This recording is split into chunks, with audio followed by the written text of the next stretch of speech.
कहीं से मैंने एक कमाल की बात सुना था, ना पूछो मेरी मंजिल कहाँ है, अभी तो सफ़र का इरादा किया है, ना हारूंगा हौसला उम्र भर, ये मैंने खुद से वादा किया है। हाय, मेरा नाम दिनेश है। आज एक छोटी सी कहानी आप लोग के लिए लेके आया हूँ। अगर आपको अच्छा लगे तो इस कहानी को लाइक कर देना और मेरे चैनल में अगर आप नए हो तो सब्सक्राइब कर देना। बहुत दिन पहले की बात है, एक गुरु और शिष्य दोनों जंगल की तरफ जा रहे थे।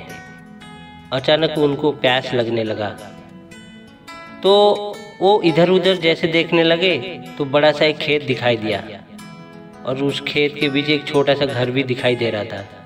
तो गुरु ने बोले, चलो यहाँ रुक के थोड़ा सा पानी पीते हैं। तो जैसे ही उस घर के पास पहुँचे और दरवाज़ा खटखटाने लगे तो उसके अंदर से एक आदमी निकले और उनके साथ उनकी पत्नी और 2 बच्चे थे। वो बाहर निकले और गुरु ने बोले, हमें बहुत प्यास लग रहा है, थोड़ा सा पानी दे दीजिए, पानी पीना है। तो उन्होंने लाके पानी दिए और ये पीने लगे।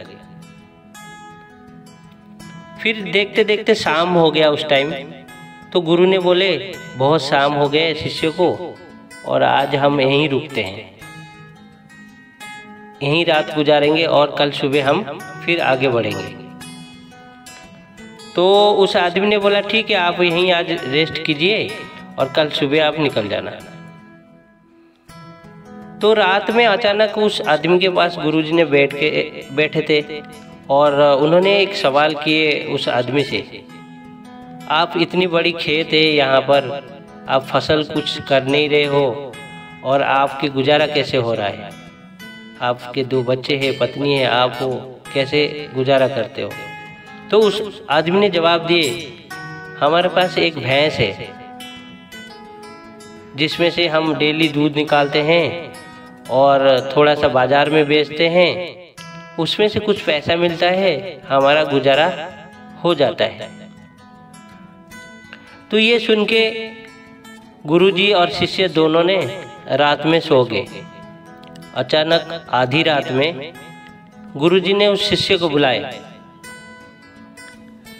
जल्दी उठ, हमें निकलना है और साथ में इनकी भैंस को भी हम ले जाएंगे।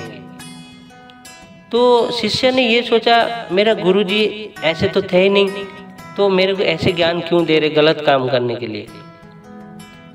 तो शिष्य ने बोला, मेरा गुरुजी है, जो बोलेंगे मैं करूँगा। तो उन्होंने आधी रात को छुपके से उठ के उनकी भैंस को ले गए साथ में और लेके एक आगे चलते चलते एक बड़ी सी जंगल था, उसके बीच छोड़ दिए, जहाँ से वो भैंस वापस ना आ पाए। तो सुबह उठ के उस आदमी ने देखा मेरे पास भैंस नहीं है और वो काफ़ी दुखी हो गया। तो इस बात को लेके कम से कम 10 साल बीत गया। 10 साल के बाद वो जो शिष्य था वो गुरु बन गया, काफ़ी बड़ा गुरु बन गया था।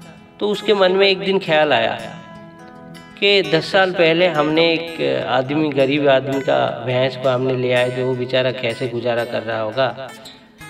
अब टाइम है, मैं तो बड़ा गुरु बन गया हूँ, अब जाके मैं मिलता हूँ, उनको कुछ पैसा देता हूँ और देखता हूँ उनकी हालत क्या है। तो वो निकल पड़े। तो चलते चलते वो फिर उसी खेत के पास पहुँच गए। जब खेत के पास पहुँचे फिर उस सोचने लगे, वो इतने दिन बीत गया होगा और वो पता नहीं आदमी जिंदा होंगे या मर गए होंगे, मैं चलता हूँ। ऐसे करके वापस आ रहे थे तो अचानक उस आदमी के ऊपर इसका शिष्य का नज़र पड़ गया। तो उन्होंने पूछे, आप मेरे को पहचानते हो? शायद आप नहीं पहचान पाओगे, मैं 10 साल पहले आपके पास आया था। बोला, मैं, उस आदमी ने बोला, मैं कैसे भूल जाऊं आपको, आप 10 साल पहले मेरे भैंस चुरा ले गए थे। तो उसने बोला, तो आप गुजारा कैसे किए फिर?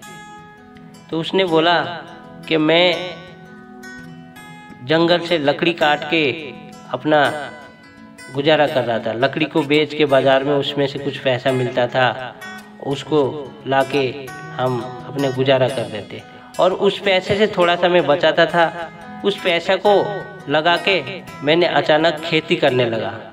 मेरे ये जितनी खेती देख रहे हो आप, वो मैंने उगाया हो और इसमें से भी काफ़ी सारा मुनाफा होने लगा। तो मैं उस खेती के जो अनाज होता था उसको बेच के मैंने उसको भी पैसा इकट्ठा किया और एक फल का बागान बनाया। और तुम्हें पता नहीं है, मैं इस आसपास गांव के सबसे बड़ा व्यापारी हूँ। मेरे बागान में इतनी फल निकलता है, मैं सबको बेच के मैं बहुत पैसा कमाता हूँ और ये काम मेरे को बहुत अच्छा लग रहा है। अगर आप उस दिन मेरे भैंस को नहीं ले जाते तो मैं आज एक बड़ा व्यापारी कभी भी नहीं बन पाता। ये मेरे ज़िंदगी का एक सीख था। तो दोस्तों, इस कहानी से हमें क्या सीख मिलता है? हम अगर एक ही चीज़ में लगाव रखते हैं, हम आसपास एरिया और कुछ एक्स्ट्रा काम करने की कोशिश नहीं करते हैं, क्या पता हम कुछ अलग करने से हमारा ज़िंदगी बदल जाए। अगर इस कहानी से आपको कुछ सीख मिला तो आप मेरे वीडियो को लाइक कर देना और मेरे चैनल में अगर नए हो तो सब्सक्राइब कर देना। जय हिंद।